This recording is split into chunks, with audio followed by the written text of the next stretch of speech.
नमस्कार मित्र हो, मराठवाडा नेता YouTube मध्ये आपलं मनपूर्वक हार्दिक स्वागत आहे. महाराष्ट्राचे मुख्यमंत्री देवेंद्र फडणवीस यांनी जगन्नाथपुरी, तुळजापूर, पंढरपूर आणि नीरा नरसिंहपूर येथे देवदर्शन केलं. देवाभाऊनी देवासाठी देवाकडं कसं काय एवढा म्हणजे काय मागितलं याची सर्वत्र चर्चा असून ते काय सांगते तुळजाभवानीकडं, पंढरपूर विठ्ठल रुक्मिणीकडं, तसंच जगन्नाथपुरी आणि कुलदैवत नीरा नरसिंहपूर. कारण नीरा नरसिंहपूर येथे त्यांनी कुलदैवत असल्यामुळं मोठ्या प्रमाणात विकास कामं सुद्धा सुरू केलेली आहेत. कुछ तो भी हो रहा है, कुछ तो भी बन रहा है. यासाठी आज कितीतरी वर्षानंतर एवढं देवाभाऊनी देवदेव केलेलं आहे.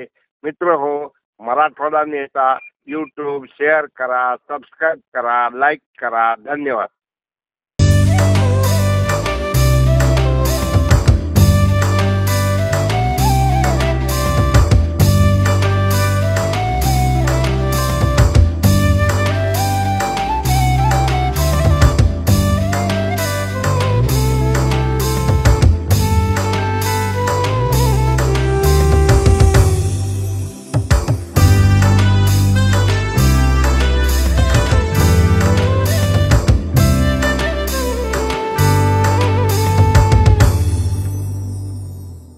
ये अपने आप में एक बहुत ही सुंदर ऐसी अनुभूति है।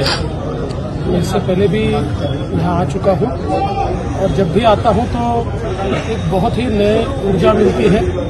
और जगन्नाथ जी एक प्रकार से जो प्रेम भाव देते हैं, जो स्नेह देते हैं, वो भी अपने आप में बहुत ही बिरला है। इसलिए मुझे बहुत खुशी है कि आज मैं ये दर्शन पाया और उनसे ये भी प्रार्थना की कि आगे भी ऐसे ही दर्शन का मौका मिलता रहे।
तुळजापूर तालुका, तुळजापूर शहर, धाराशिव ग्रामीण सर्व नेत्याच्या वतीनं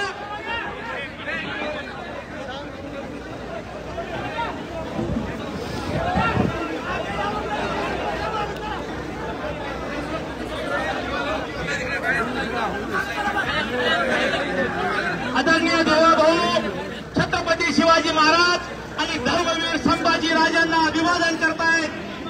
मी एक मिनिट वर घ्या थोडा। हो, या जिल्ह्यासाठी आणि या तुळजापूर तालुक्यासाठी तुम्ही इतकं दिले,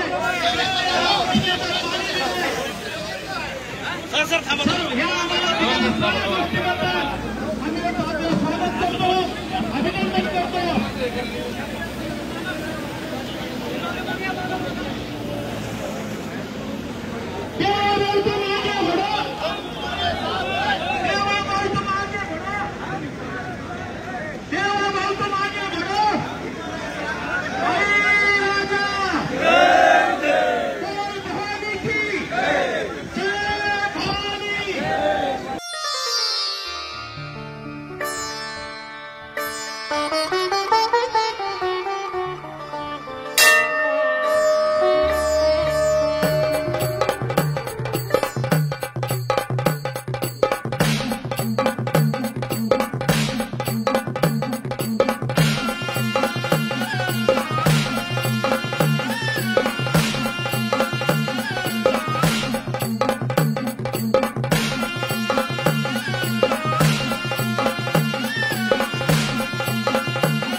आई तुळजाभवानी ही महाराष्ट्राची कुलस्वामिनी आहे।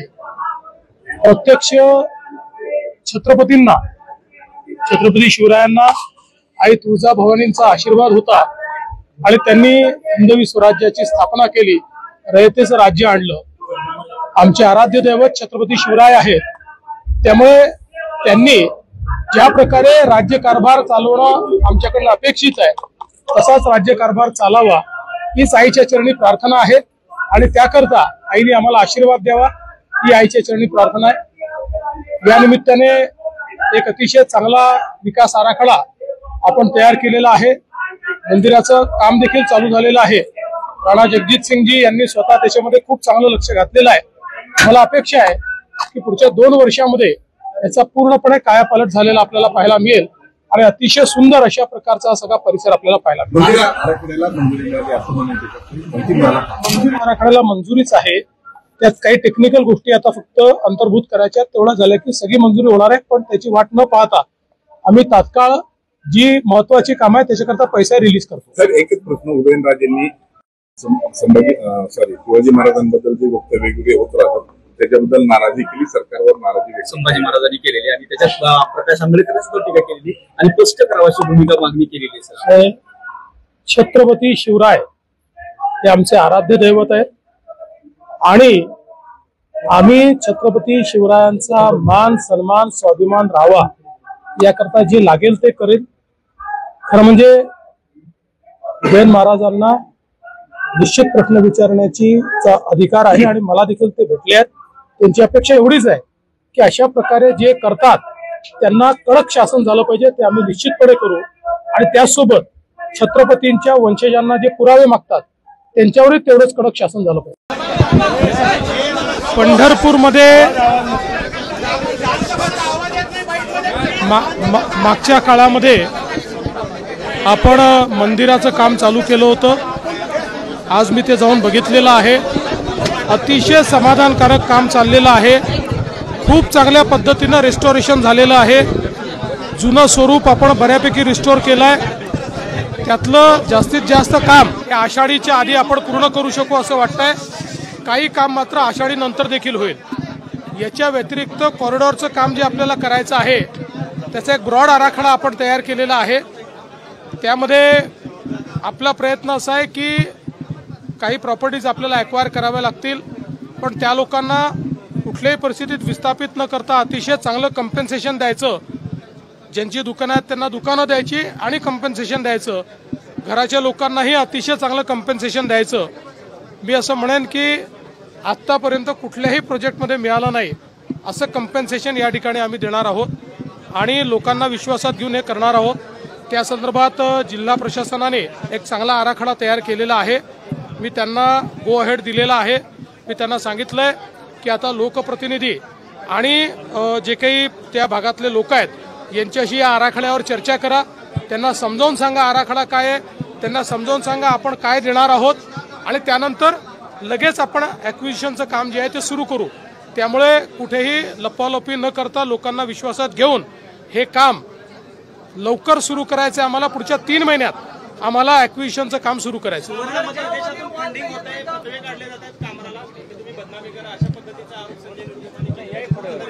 बघा असं आहे की हे तर पक्का आहे की त्या ठिकाणी सुपारी घेऊन ही सगळी कामं चाललेली आहेत, पण त्याच्यावर मी स्वतंत्रपणे बोलेन. आज जर आपण पंढरपूरचा विषय असेल तर बोलूया.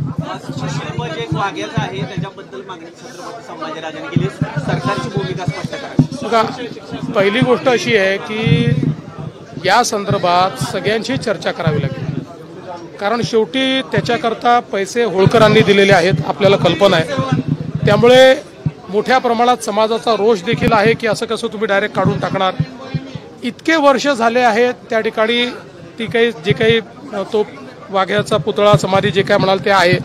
त्यामुळे याच्यात सगळ्यांची चर्चा करून वाद न करता मार्ग निघू शकतो. प्रत्येक गोष्टीत वाद केलाच पाहिजे असं आहे का? त्यामुळे काही वाद करण्याचं कारण नाही. सगळ्यांनी बसून मार्ग काढावा. उगाच 2 समाज एकमेकासमोर उभे झालेले दिसतात. इकडे धनगर समाज वेगळा आणि इकडे मराठा समाज वेगळा, असं काही नाही. सगळे समाज एकमेकासोबतचे समाज आहेत. त्यामुळे या बाबतीत वाद करणं हे अतिशय अयोग्य आहे. बसून मार्ग काढला पाहिजे. त्याच्यावर बोललो मी. बोललो मी त्याच्यावर रोज बोलणार. त्यांना अनेक वेळा मी वेळ दिलेली. आता त्यांना का वाटतं असं माहित नाही. मी तर दरवेळेस त्यांना वेळ देतो. माझ्याशी फोनवरही बोलतात, मला येऊनही भेटतात. त्यामुळे वेळ न मिळण्याचं कारणच नाही काही.